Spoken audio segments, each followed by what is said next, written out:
美国伫这个月2日正式提出世界卫生组织，讲因伫咧 COVID-19 期间拢无要以台湾提出警告，当作台湾无存在。过年休9天，真侪人要出国办护照，塞车的情形现场爱等2-3点钟，网络顶头注文爱拜到4月才有时段。国军过年期间加强战备操演，今日头一天出动攻击无人机，完成火炮、海马斯、多管火箭要电阻。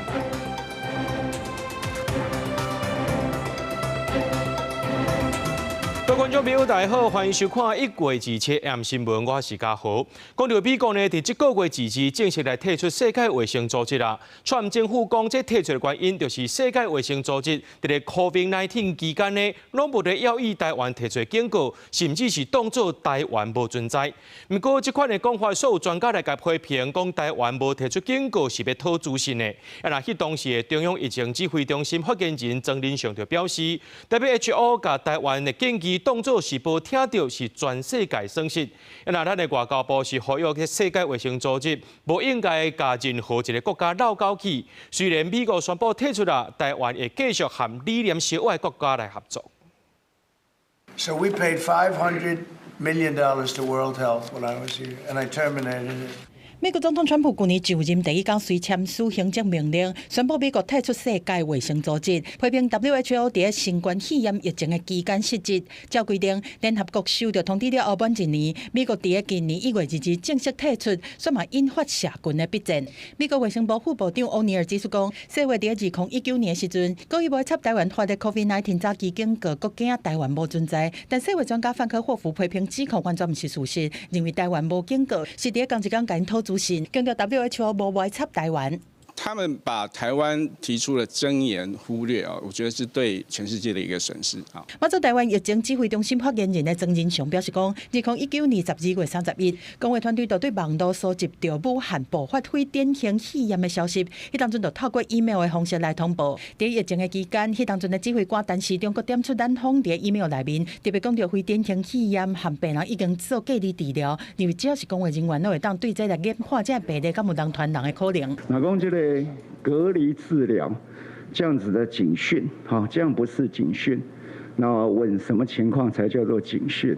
对美国正式退出世卫组织，对台湾敢会有影响？外交部强调讲，咱国的宗旨和目标无改变，同款是希望争取受到邀请，以观察员的身份来参加世界卫生大会，和完整参加 WHO 各项会议和活动。世界卫生组织应该要清楚的明白，为了全人类的公益，不应该刻意疏忽，或者是遗漏任何一个人或者国家。而我国争取参与世界卫生组织多年，虽然美国已经宣布正式退出，我国仍将持续和美国、友邦以及其他理念相近的国家继续合作推案。外交部表示讲，这不但是关系到台湾2300万人的卫生安全，实际上台湾会当做的贡献，和以为会当做的领导角色，相信全世界拢会当受惠。记者综合报道。即马中国人无爱去日本，颠倒其他国家的人变加真爱去日本啊！为着要继续来抗议这日本首相高市早苗这台湾有代志言论，中国政府要求因的民众过年期间唔通去到日本。那根据着日本上界大间的旅行社 JTB 集团的估计，受到中国抵制，因认为讲今年去到日本的外国旅客总数会平去年减2.8%。那 JTB 预测和日本政府的统计是拢显示，欧美、澳洲、台湾这寡国家的人呢，去到日本是加开钱的，所以日本的观光收益无的确颠倒是会增加的。为了持续抗议日本首相高市早苗有关台湾有代志的发言，中国政府要求民众伫咧新疆的期间莫去日本旅游。根据中国中央电视台报道，以东亚馆旅游餐饮业做例。中国的抵制对日本造成真大的经济损失。不过，日本观光主管机关的统计显示，中国游客减少的部分，拄好由欧美、澳洲甲台湾等亚洲的国家補起嚟。昨年12月の中国からの訪日旅行者数についてでございますが、前年同月で約 45% 減少し、約33万人となりましたが、すべての国、地域で見ると、前年同月比で増加しており、12月として過去最多の約360万人となりました。根根据国土交通省的报告指出，2025年12月份甲过去同期来比，去日本旅游人数上济国家，包括台湾、越南、美加、澳洲甲欧洲，特别是西方国家的旅客，去日本深度旅游的时间较长，消费量嘛普遍较悬。JTB 的预估指出，2026年外国人去日本行大总消費金額有機會成長0.6%。昨年の訪日外国人旅行者の消費額は約 9.5 兆円となり、同様に過去最高となりました。旅遊部門感覺樂觀，不過日本政府要是謹慎來應對。在務大臣片山和月中一日訪問沖縄石垣島，甲以掠魚為生的石垣市議員中間君等等嘅地方人士見面。片山大臣が言ったのは、小さいいざこざがだんだん大きくなって、それが戦争につながるんだよね。だからやめてほしいよねと言いたいことだったと思う。石垣島在地人嘛講，包括海上保安廳嘛提醒漁民，最近若要去敏感的海域掠魚啊，要是要較細緻咧。公司新聞徐家仁編譯。即個過年休假港，真濟人要出國。最近呢，這外交部領務局就出現辦護照塞車情形，現場要等2-3點鐘，要若網絡頂頭注文呢，要排到4月才有時段。想要佇咧過年進前摕到護照，這領務局就提醒講，一個拜5就要送件，才會赴最後的上班日2月13日的。照片要貼2張哦，身份證護照要拿出來哦。外交部領務局門口人排甲落長，大家攏是趁過年前趕緊來辦護照。實際看27下晝2點半，現場等的人差不多280人。若是1點鐘會當處理120號出來算，排後邊的可能要等2-3點鐘。3個小時了，沒有，11點了，11點半了。啊，今慢慢的，剛不3個小時。應該是寒暑假人數比較多，過年大家想出國去旅遊。但還好，現在就可以網絡查，不會一直要在這邊。領務局講，這群是新辦護照的旺季，甲去年12加比，已經是加1.5%。那以26一天來算，全國新辦所9074件，其中北部上最4332件，中部辦事處2113件，東部辦事處是上少。若想要佇咧網絡上有效，領務局就要等到4月中才有時間。中部甲南部辦事處佇咧過年前也攏已經約滿。領務局講，若要佇咧過年前摕到護照，一禮拜5進前就要送件才趕會赴。這個禮拜的禮拜5，在送件的時候，領照日會是農曆春節前的最後一個工作日。每個禮拜，通常是禮拜1，人數是最多的。那每個禮拜的禮拜4，人數是最少。那通常連假過後的第一天也是人數最多，所以大家可以多多利用這個資訊。辦護照有真濟方法，第一遍辦護照的人會當去戶政事務所送件，換護照會當委託親戚朋友或者是旅行社代送，也可當用有條件式的線上申請。現在只要護照過期的話，線上就可以申請新護照哦。只要那是符合在台灣有戶籍的成年人，現有的護照過期或者是效期無到6個月，相關資料攏無變更的3項條件。就當利用自然人憑證，在線上申請換護照。台灣本島等10天，離島14天，就當去現場領，較袂現場辦愛排真久。記者綜合報道。高雄有一間遊樂園26下晡發生這遊樂設施故障，2個查甫囡仔呢，坐這遊樂船升到一半，卡在咧磅空內面，無人發現。5分鐘後，工作人員發現講船仔無出來，才派人落去水裡甲因剎船。2個囡仔是攏真平安。因為附近有民眾佇遐錄影翕相，有翕到這囡仔一直咧比這5四空的手勢，愛人來甲救，也互一個討救兵的手勢引起議論。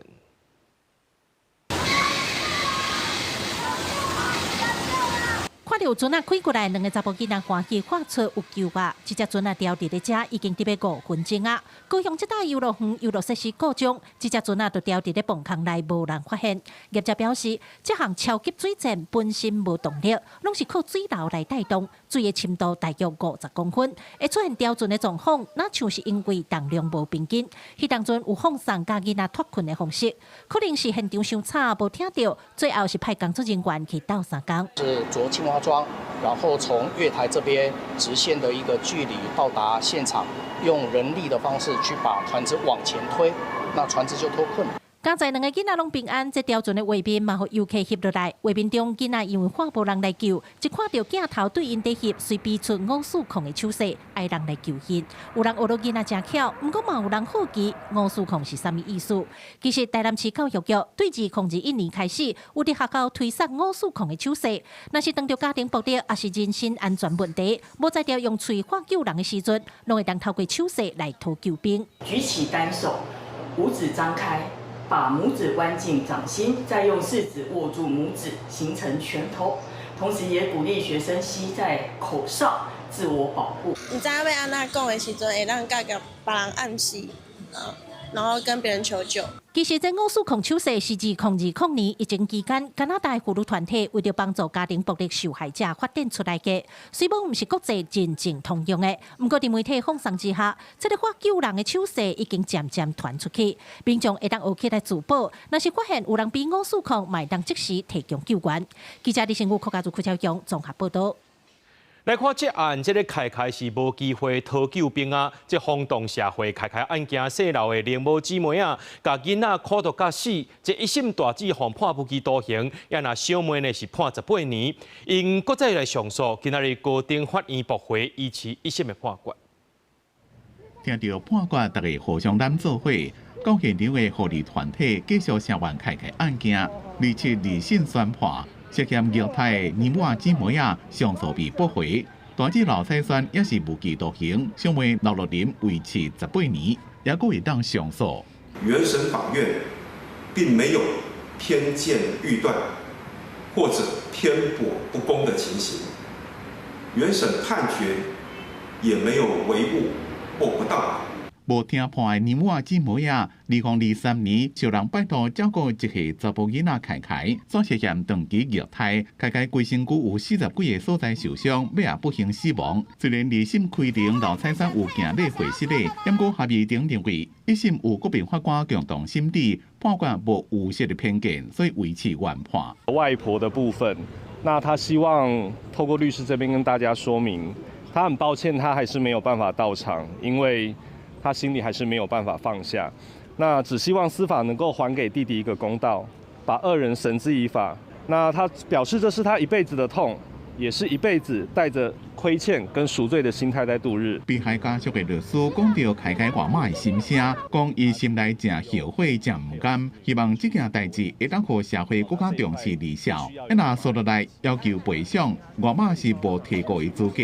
犯罪被害补偿金是由凯凯的生母申请，也过互北检驳回，因为认定伊无尽到做老母的责任。我想今天这个结果虽然不是最完美的，但已经是我们最不愧对凯凯的结果了。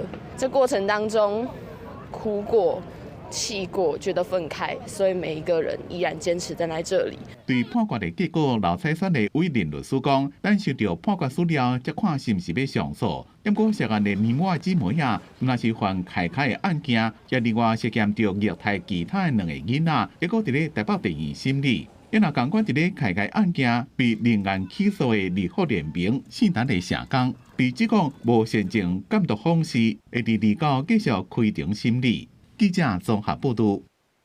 国民党高雄市议员黄孝庭涉嫌诈领助理费1455万，黄孝庭有真多甲犯罪所得到交予国库。高雄地方法院1审判伊2年，假罪5年，褫夺公权3年，罚150万。那检方认为判了伤过轻，搁再上诉。高等法院高雄分院今仔日2审宣判，搁再加罚50万，其他部分依持1审的判决。那我们明年2000亿的预算，我们的资本们居然还比22%还低呀！徛伫议会大声质询市长，这是国民党高雄市议员黄孝庭去年12月初3最后一摆总质询。黄孝庭涉嫌诈领助理费1455万，因为伫法庭承认犯罪，而且犯罪所得拢交回来。去年法院1审判徒刑2年，缓刑5年，褫夺公权3年，行政罚金150万，共有240点钟的劳动互补。检方认为刑责伤轻，提起上诉。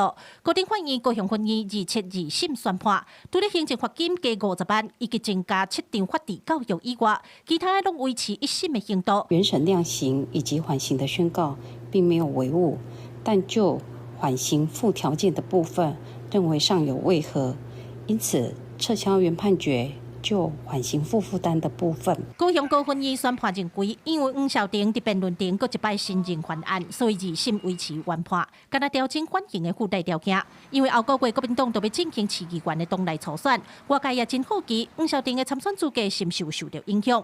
有党内人士私底下表示，虽然黄孝庭有被判褫夺公权3年，不过伫咧也别定罪进程拢是无罪推断，参选资格未受到影响。而国民党高雄市党部也做出回应。针对黄少廷议员2审判决结果，高雄市党部尊重判决结果，后续将依照党内相关规定办理。因为黄孝庭犯的是贪污治罪条例，虽然2审判缓刑唔免关，不过照地方制度法的规定，只要定案就会予改质。若是判决伫咧今年定案，落尾黄孝庭嘛因为褫夺公权，无法度参选争取连任。记者柯家祖、柯超雄高雄场报道。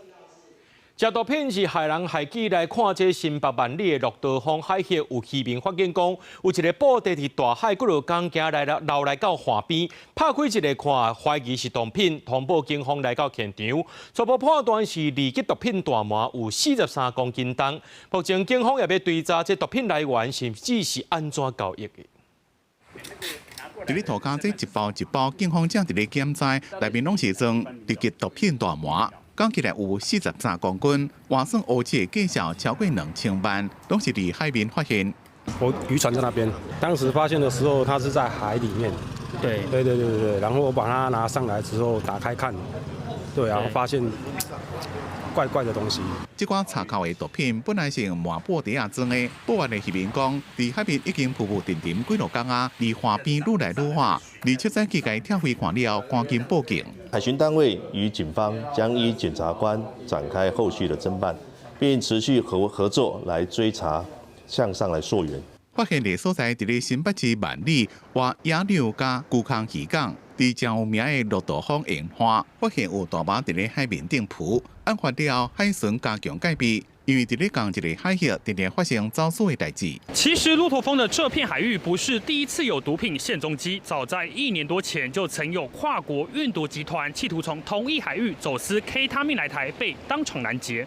这当是湾渔港，各有断崖地形，无监视器，甚至有监控的死角，并且毒品走私的地点也怪注意。有可能是专程等伫咧海，结果靠岸边接应的走私方法。毒品漂流有好几种方式，放在海里面，他去拖，你查它的时候，他就把那个绳子给剪掉。第二种原因，弄一个浮标，你就去那个特定的点去接收。有时候它设置的装饰没有弄好，也就会漂流。第3个当然是最粗鲁的方式，跟你讲说我在什么时候丢，可能有几包没有收到。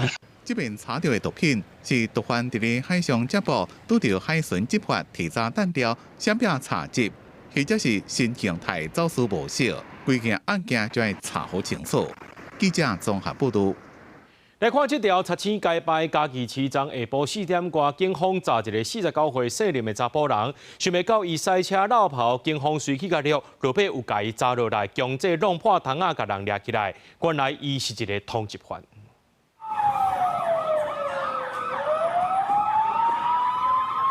警察甲车窗讲破，本来主动赛车的驾驶过来逃走。嘉义市26下晡，伫市区发生警察赛车追捕通缉犯的事件。原本逃走的车辆，伫嘉义市的破坏路桥，搁一摆互警方来包围。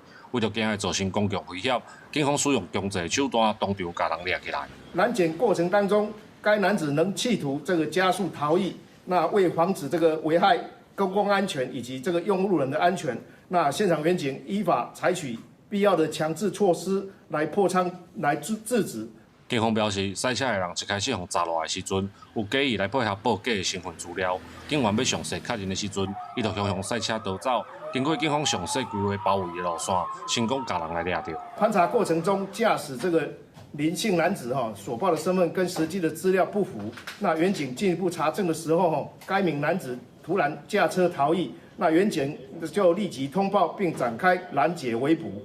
经过警方的调查，这名驾驶可能进前因为接触赛车，也是有极度赛车的行为，所以去互分营地检署来发布是袂当安全驾驶的通缉犯。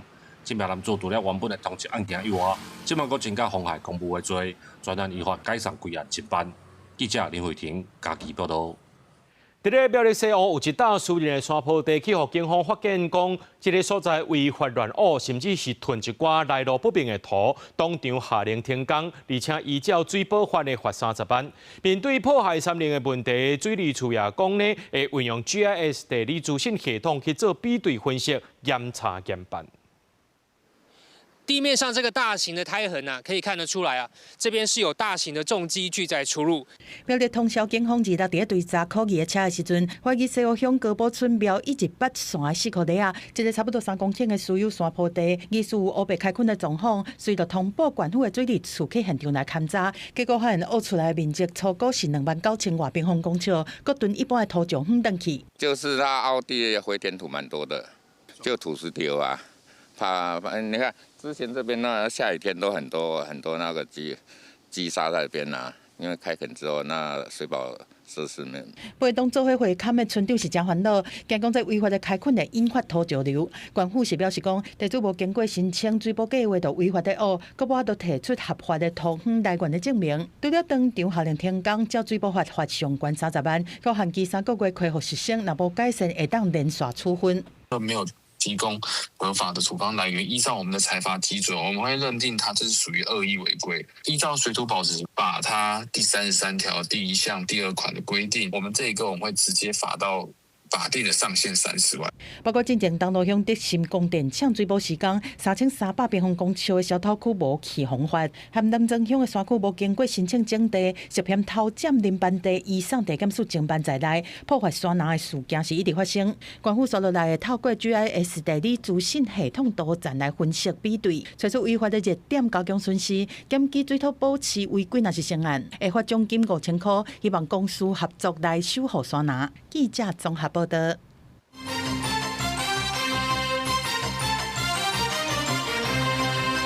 讲到咱的国军伫咧过年期间的加强战备操演，今仔日是头一天，陆军模拟这中共发动军演攻击中部关键基础设施。陆军演练地空警合作战，包含头一届使用攻击无人机、远程火炮，甚至这海马斯多管火箭也出现来支援。啊，那下晡呢是由空军家己基地演练 F-12B 紧急起飞。外界上界关心的这风寒飞行衫呢，也展出来。空军也强调讲，这风寒 飞行衫3月全部的货拢会送到位。接到紧急起飞的命令，飞官从这警戒室加时间比赛，限时6分钟内完成紧急起飞的准备。地勤人员详细检查战机，确定这机状况拢正常。F-12B 快速转场。 引领喷射火焰 ，F-12机正紧飞机伫天顶，捍卫中南部的领空。27点前久拢无休困。国军春节加强战备操演第一天，空军嘉义基地演练紧急起飞，展现守护空气的决心。强基这军定定了台 ，F-12V 的任务正重。因过去年发生战机一个花莲涉个海，大家拢关心风寒飞行衫采买进度。空军这边底面公开原式的 ODS-600风寒飞行衫。 穿伫飞行衫内面，穿起来下手阁烧热。空军讲，去年12月开始交货，今年3月底全部拢收到。按算4月开始使用。那你是海水温度无到18度，暗时无到20度，这片任务就要穿。 飞官身穿防寒飞行衣的话，我们可以看到从脖围到双手以及双脚、四肢的部分呢，都是这个橡胶封密的材质，可以让飞官如果不幸落水的话呢，也可以避免海水渗透到身体里面，避免造成失温。长时间穿着在飞行服里面，甚至上飞机的话，它并不会给我们造成额外的困扰。教育训练的部分，我们也要确实完成了之后，没有问题之后，才会让飞行员穿着上飞机。 模拟中共武直接直升机飞入去台中的龙翔管区，攻击咱中部关键的基础设施。陆军掌握证书，出动留下检理飞弹，进行防空作战。中军结合在地协力者，也有直升机空降威胁中部地区的安危。陆军586旅、500炮击部、航空602旅执行地空整体操演。 这出行军艇无人机，成执行战场证书，掌握证书。国军的战术也得到时代进步，用攻击无人机来到战场锁定目标，精准射到目标。那相信对于我们未来正式获得装备之后，会有更有效的为国家付出。除了云霸架车用火力扫动敌军，陆军上新的远程火炮，去年成军的海马斯多功火箭第一遍参加春巡演练协同作战，展现实力。这次操演的最大亮点就是陆军展示了去年才成军的海马式多管火箭系统。由于搭载战术飞弹的话，攻击距离可以达到300公里，对中国的沿海地区进行源头打击，展现强大火力，备受关注。目标的涵盖区的范围较广，所以我们可以随时去支援这个跨作战区的这个范围。对中共加大对台湾的军事恐吓，国军用确实的训练，继续争取买新型的武器装备，让国人会当安心过年。记者综合报道。陆委会公布，去年台湾人去到中国失去联络，放留落来的调查限制人身自由的案例有221个人，平进程加4倍。外交部的旅游警示也标注各国含中国有签司法合作，或者是印度的国家，互民众做参考。有学者是分析讲，亲像退役军人捌做过情报相关头路，发表过互中国锁定的政治言论，去中国较有机会去互刁难，甚至是去互拘留。台湾网络作家罗新2023年疑似因为写禁册，予中国重判12年。台湾社运人士杨迪燕2024年9月，奉照涉犯分裂国家罪判刑9年。其实，个人去中国防限制自由的案例是真侪。陆委会公布2005年，个人去到中国，结果失联防留置盘查，也是限制自由的，加起来有221个人。2024年的时阵是55个人，人数大增加4倍。外交部的旅游警示嘛，标注含中国签司法合作，也是印度条约的国家红参考，也提供各国与中国签有刑事司法互助协定或引渡条约等其他客观指标供国人参考。伊干部在做的警示顶级是第3级干嘛式的，都是避免去。但是伫警示说明顶广告标注讲含中国有签印度协定，而且已经生效。外交部统计，目前有67国有含中国签刑事司法合作协议，另外有62国是有签印度条约，或者提起讲特定身份，譬如讲退役军人、捌做过情报工作，甚至互认定含当地社会组织有联络的人，到中国拢有较悬的几率互盘查，甚至是拘留。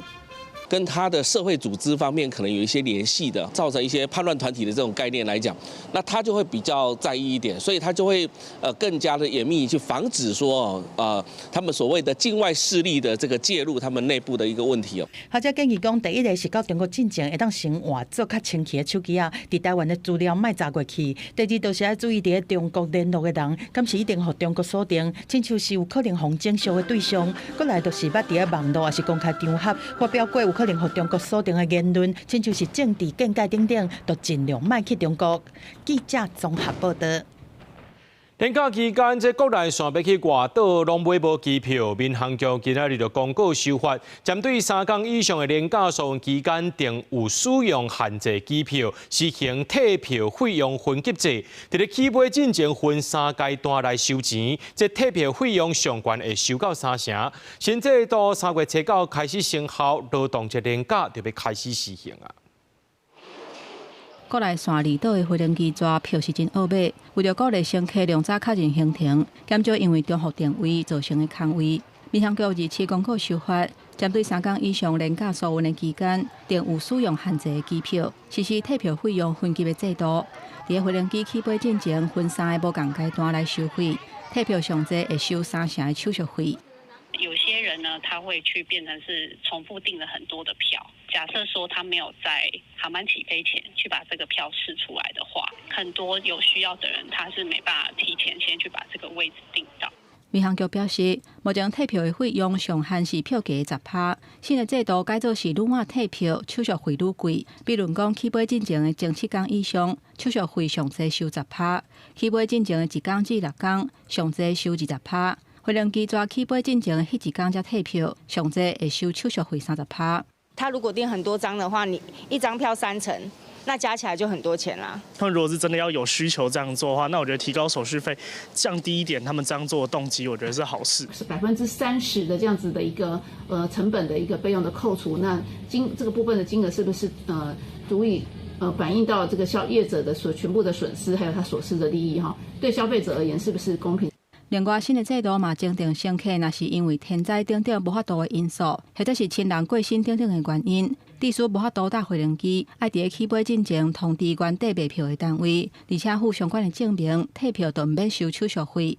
若是要邮台票甲坐回轮机的时阵，爱摕正本相关的证明文件，才有国内线票价优惠。民航局强调讲，伫回连假疏运的期间，国内机票退票的办法，要是照原底规定，上侪敢来当收票价10%。新的制度按算3月初9生效，而且为劳动节连假开始实施。记者综合报道。讲到台美对顶关税已经讲好势，未来会送到立法院审议。最近美国总统川普甲南韩的关税对15%调降到25%，外界解读是抬价架高。台湾美国商会就呼吁讲，台湾唔通错过和美国科技合作机会。总统也呼吁在野党唔通甲好好机会补甲害去。副院长会不会担心台湾跟南韩一样被提高关税？由行政院副院长伫咧阮线头嘅台美关系谈话，经过不到1年，总算确定比较日本、韩国15%补贴价，怎么将会投资合作备忘录，就等台美贸易协议完成了，上立法院审议，在野党质疑内容无讲清楚的严格审查。如果国会都是橡皮图章，那就不叫国会了。谈成15%，这一点我们是接受的，这一点要肯定的。但是要投资这么多，有什么配套？都是，卑躬屈膝的，以美国的意见为意见，在整个关税的谈判过程当中，第一，不透明、不公开，该争取的还是要争取。请教国民党跟民众党是认为这样子的协议不够好吗？是不是应该要多去民间走走？不过，川普山向强宣布，因为南韩国会无履行甲美国方面的贸易协议，美国原本讲好的15%高于原到25%。总统赖清德伫咧接受电视台访问的时阵讲，希望在野党支持，若是讲好的部分阁被推翻，经济影响会真大。上总理事长柯斯普也讲，看到南韩的例，台湾就会当作境界。美國商會也講，台灣唔通錯過這邊深化台美科技合作嘅機會。This trade deal between U.S. and Taiwan is the right step toward the right direction, and it provides a framework for long-term technology cooperation between U.S. and Taiwan. 台湾的國會假使針對這個所謂的台美關稅一直不簽訂或者不通過的狀態之下，也有可能再回到25%，甚至於還回到原來的架構。因為美國是不是有予台灣時間的壓力？羅總統講，美國一定是希望台灣會當趕緊正式確定，和台美雙方攏會當依照約束進行投資加產業合作。因為接落來第2階段的對頂貿易談判，除了農產品、汽車，也有相關的零組件市場開放的項目，包括立法院的審議，攏會成做推測的關鍵。記者綜合報道。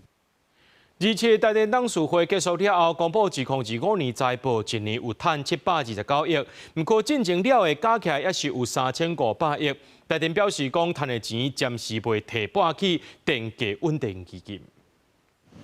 電錢懸價影響民生消費市場，台電公司經營狀況也真受注意。而且台電開董事會公布2025年財報，全年稅後盈餘729億。結束過去3年虧損，也超過2015年的617億紀錄，是台電上賺錢的一年。主要的盈餘當然也是受惠於這個國際燃料價格的一個回穩嘛，跟我們歷年幾次的這個電價的一個逐步的一個適度的一個調整。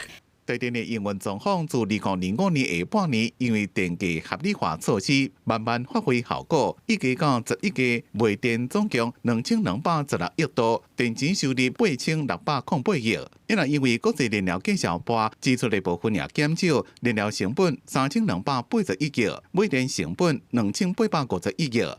全年的資產活化也個業外收入增加，政治性補助費用負擔減少，也攏有上百億，攏是虧損變賺錢的原因之一。累積的虧損，那這個部分在未弭平前呢，就是不提撥這個電價穩定準備，那也可以讓我們直接來打累虧，讓我們可以強化這個財務的結構。雖然有迄年淹過台電自2022年俄烏戰爭衝突升級，全世界能源價格大起，成本支出擴大出現嚴重虧損2272億，到2023年亏损1977亿，2025年赚的钱算入去了，还佫亏损要到3500亿，所以暂时未提拨电价稳定基金。所以我们在看的国际经验以及我们先前的研究，会建议价格某一种程度还是适度的去反映，就是现在涨多少还是反映在市场价格上面，但很大一部分他们可能会用税费减免，然后用补贴的方式来减缓家计部门的冲击。学者讲，台电进前为了要协助政府稳定物价，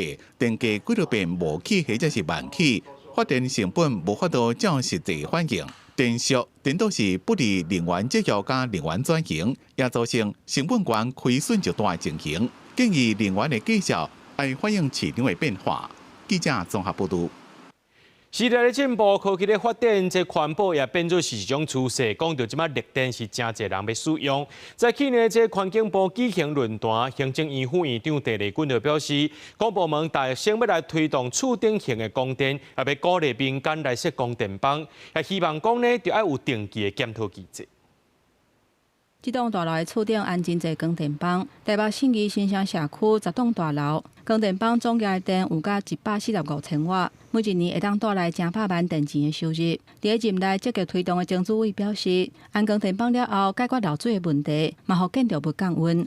顶楼的住户的室内也可以降温啊，降温的话呢，也就是可以省下很多的夏天的电费。有绿电，阁会当互大楼省电。所落来，政府要积极推动厝顶型的光电棒。早起伫环境部的论坛，行政院副院长陈丽君宣示，公部门爱大声推动，包括国营企业在内。从这个已建制跟未来潜在可建制的，我们总量可以超过1个GW，这个是非常重要的一个目标。全团乐见政府带头来做，希望会当把这块饼做好大地，甚至未来地方政府的厝顶嘛会当采光电棒。若8月份开始，针对新起或者是改建等等建筑面积有到1000平方公尺的，都要设置厝顶的光电棒。全团认为讲安尼是有进步，不过煞无注意到即马家庭的人较少，厝有起较细间的趋势。现在多数的住宅小宅化的趋势上，它还是一个过大的面积，所以我们会希望这样的标准未来会有所谓的可能1年或2年的检讨的机制。信义新城社区这个成功的案例，曾主委表示，即马是真恶可比，因为主管机关函数集合式主体，若同款的地号会看做同一个申请案，地主政府敢若会当下用较低收购的计效，降低诱因，恐惊对推广较不利。对集合住宅来讲是非常的不公平，办法一修订以后呢，就完全推不动，它的成本太高，因为它全部的材料都要用吊车吊上来。能源署回应讲，爱看实际案例才会当认定无同的个案有无同款的结果。若政府本地希望2025年光电棒欠的电会当加20吉瓦，不过地面型的几啊届发生争议，最后敢若达到15.4吉瓦。即马行政院嘛希望搁采徛标的光电棒，亲像建筑研究所外口厂的光电棒。副院长陈丽君指出，会透过老建筑延长计划来鼓励安徛标的光电棒，毋但会当继续，也阁会当防止太雨落落来。记者综合报道。常常会疫车生会小心的人，就要特别注意这条新闻哦。讲到这胃癌，伫咧10大癌症内面排死亡人数排第7，也若发生的人数排第9。一年增加4000人去治疗这胃癌，一年内面呢有2000多人因为胃癌来死亡。讲到有一款菌叫做幽门螺旋杆菌，是造成胃癌上界主要风险。卫福部宣布讲，今年开始呢，提供45岁到74岁符合资格民众，1世人会当做一届胃幽门螺旋杆菌的公费体检，会当到大肠癌的体检做回来检查。热人当年伫2019年确诊胃癌第4期，经过几啊届的化疗甲手术，目前只要定期回诊甲追踪。伊讲少年的时阵，因为无用咧拍戏做工课，虽然有一届做胃镜的时阵，发现有幽门伽利亚杆菌，不过煞无药医嘛无治疗，滴出尾也恶化变做胃癌，伊是真后悔。大家都有啊，对不对？好像听起来好像很正常，然后也就掉以轻心。可是当我后来罹癌之后，我才知道说胃幽门杆菌跟我们的胃癌有这么大的关系，我非常非常的后悔。根据卫福部的统计，胃癌差不多有8成至9成是去感染到幽门伽利亚杆菌引起的。台湾每一年新增加确诊胃癌的有超过4000人，而且造成一年有2000多人因为胃癌死亡。2024年10大癌症当中，胃癌死亡的人数排第7。若感染幽门伽利亚杆菌长期无治疗，后日治疗胃癌的风险是有到6倍。所以卫福部宣布，为今年开始，提供45岁至74岁的民众，一世人一届公费大便抗原的检测，甲胃的幽门伽利亚杆菌，而且会使甲大肠癌大便占血检验做回体检。如果你没有去办法去治疗或检查的时候，它会变成癌前病变。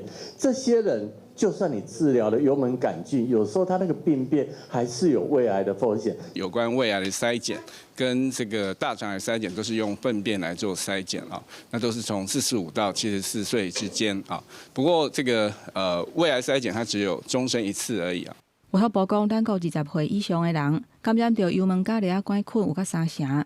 体检的结果若是阳性，只要照医生的吩咐接受治疗，就会当降低去治疗胃癌等等癌症的病变。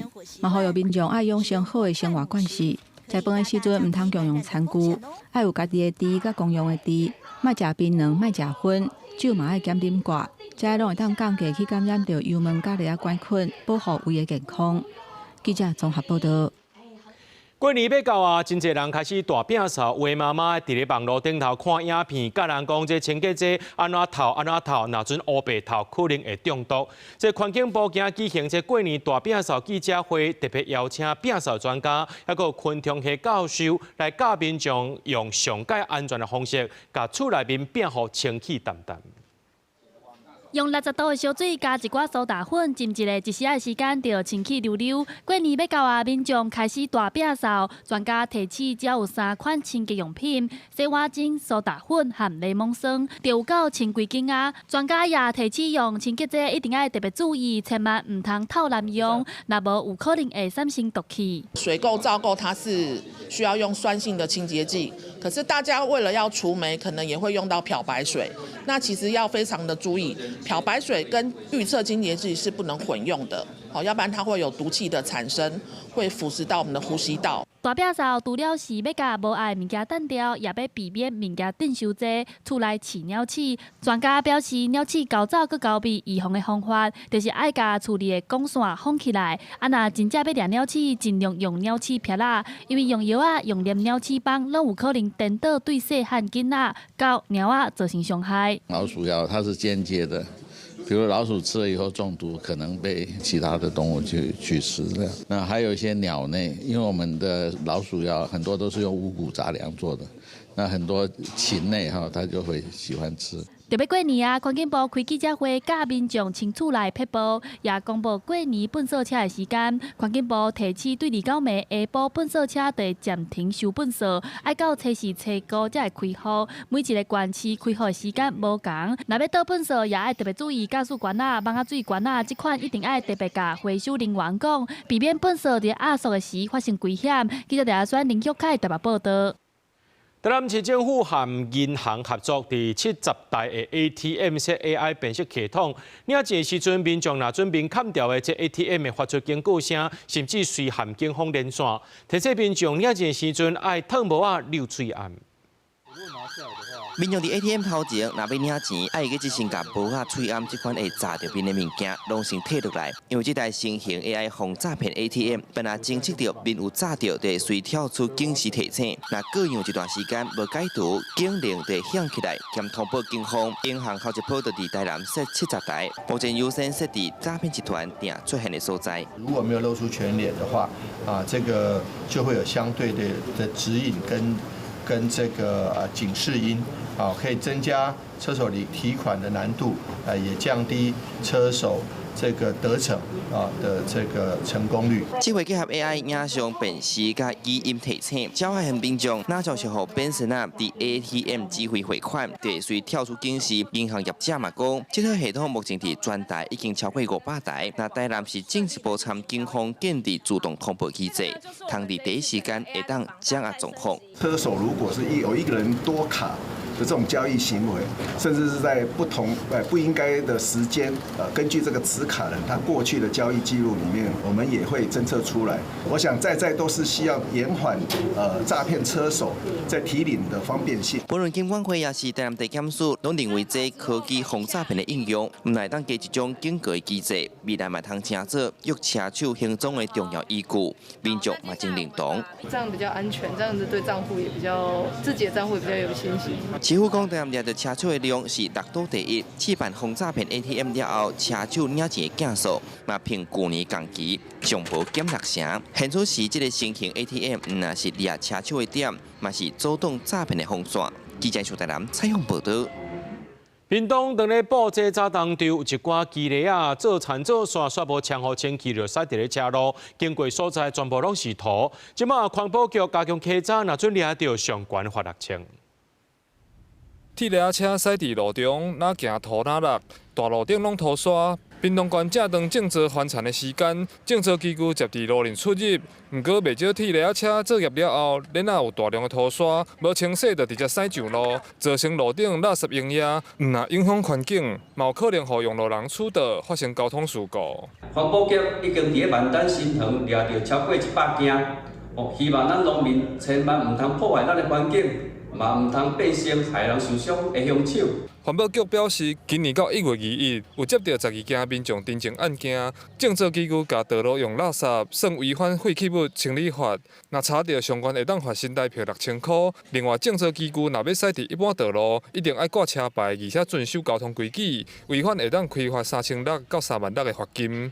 咱农民若放长了后，一定要甲肥料啊，也是其他的机械洗好清气，哪会使驶起来道路？若无土粉搭伫咧路面，迄是违法的，上济会罚6000块。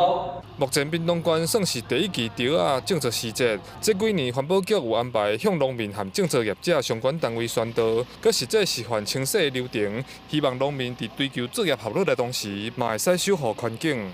记者柯炳哲，屏东报道。人自出世就是平等的，这是美国独立宣言内面真出名的一句话。美国民权运动领袖马丁路德金文博士发表我有一个房演说的时阵，也引用伫咧内面，这种对全球民主发展影响真深的文本。即马有出版社招翻译者，甲翻译做台语文，也有出版啊，希望互大众来了解台语，毋那是一个表达工具，也是思想语言，互咱这人呢，透过着台语来了解着生存权、自由权和追求自由这寡普世价值。我有一个梦，人自出世就是平等的，这个道理，阮相信是不证自明的。我所愿望的是，这个国家会使变搁较悬咧，安尼有一天才对得起咱国家的这个信条。翻译者魏晋和甲美国民权运动领袖马丁路德金文博士演说，我有一个梦翻转台语文，原文当中就引用到美国独立宣言。魏晋和嘛甲转台文翻译2本册同齐出版，也拢是影响全球民主发展真重要的政治思想。魏晋和伫新竹出世，伫加拿大留学，有10年翻译的经验。虽然厝内讲台语，毋过正式学台语文是自2020年才开始的。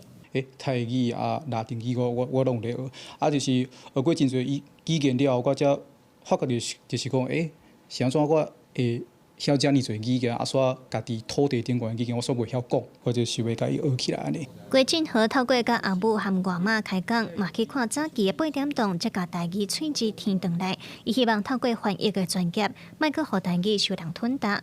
会出版《我有一个梦》和独立宣言台文版，出版社表示希望透过台文翻译，嘛通互读者了解台语是一个独立，而且是通承载人民自觉、反抗暴政、甲追求自由这寡复杂思想的语言。台湾的册有音乐册、文学的嘛足侪，也毋过较无亲像这两本册较思想的册出版。我伫足久。以前就有咧想讲，应该爱有。出版社表示，未来这2本册有打算会搁做有声版。今年台湾经典思想的系列翻译，嘛打算搁出版外国经典铁盒著作《论自由》甲《何为启明》台文版。因希望互大众了解，台语毋但是表达工具，嘛是思想的语言。记者卢尚祖、郑俊佑台北报道。咱来看国际新闻，讲到这伊朗政府严密封锁消息，反政府示威，这实际情形外界拢是无多去了解到的。美国媒体26证实讲有6126个人死亡，联合国特别调查官也讲有家属向要求讲，就要付5000到7000美金的赎金，才会当甲伊亲人的遗体领到回去。另外一方面呢，美军伫咧中东的兵力一直有咧增加，有5000名兵力的林肯和航空母舰打击群已经到中东。登陆。这伊朗的外交部和黎巴嫩真主党的也门青年运动拢有对因警告，讲若准这美军对伊朗来发动攻击呢，就会演变做是区域性的战争。川普进前一直警告，伊朗若持续杀害示威者，美国袂放过关，甚至捌差一点就下令控制伊朗。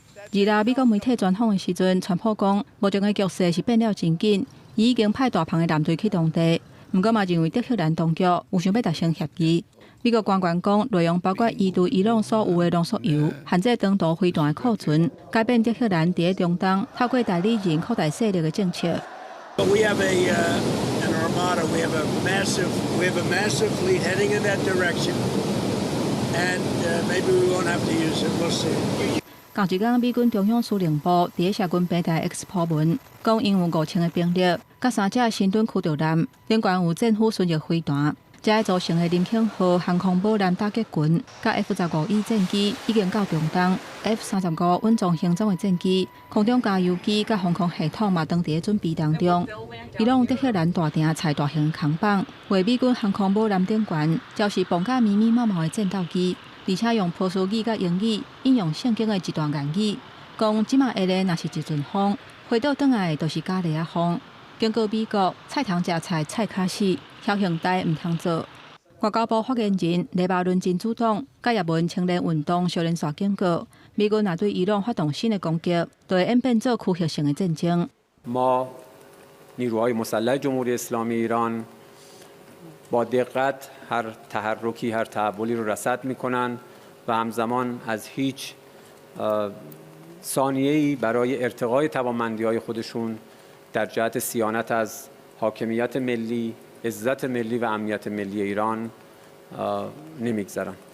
在伊朗当局严密封锁之下，这一波反政府示威详细情形，外界是真好了解。伊朗官方公布的死亡人数是3100个人，不过总部伫咧美国的人权行动者新闻通讯社日证实有6126个人受害。联合国特别调查员讲，有医护人员会当作证，安全部队攻击病院，甲受伤的人会带走，也有家属方要求讲，都要付5000至7000块美金的赎金，才会当甲亲人的遗体领倒转来的案例。公司新闻王慧文编译。美国总统川普口说讲，这计令人的防御能力只是2只雪车狗尔。事实上，计令人的雪车狗是单卖特种作战司令部下骹的天龙星巡逻队。雪车狗配合有训练过特种部队成员，唔但爱巡逻，佫会当伫咧零下55度的环境来执行任务，绝对唔是互看轻的角色。美国总统川普积极展现对丹麦自治领地计令人充满兴趣。伊除了讲家己是丹麦马将，佮强调讲，就算500当前，丹麦有一只船伫咧计令人登陆，嘛袂当代表迄块土地都是因的。另外，伊佮暗指丹麦国防能力袂可及，所以美国一定要支。Greenland basically their defense is 2 dog sleds. Do you know that? You know what their defense is? 2 dog sleds.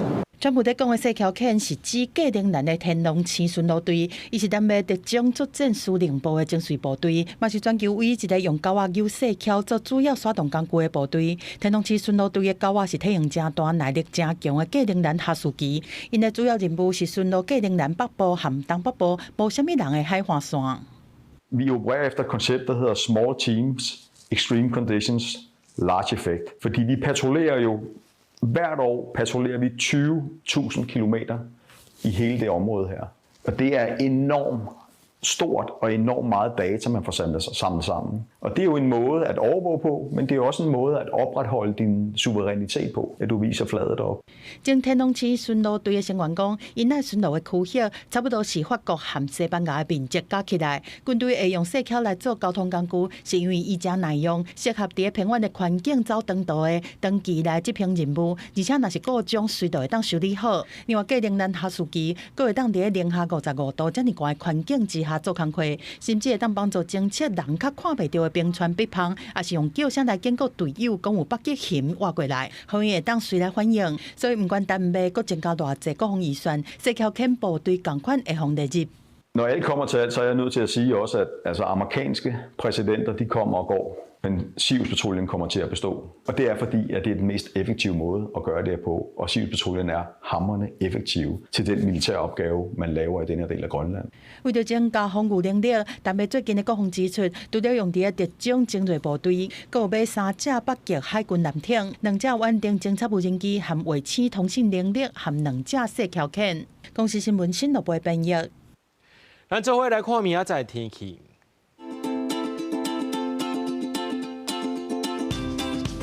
基隆、台北、桃園、新竹對14度到17度。苗栗、台中、彰化、南投、雲林對14度到23度。嘉義、台南、高雄、屏東對15度到26度。宜蘭、花蓮、台東對15度到23度。平湖、金門、馬祖對10度到18度。還有未來3天的天氣。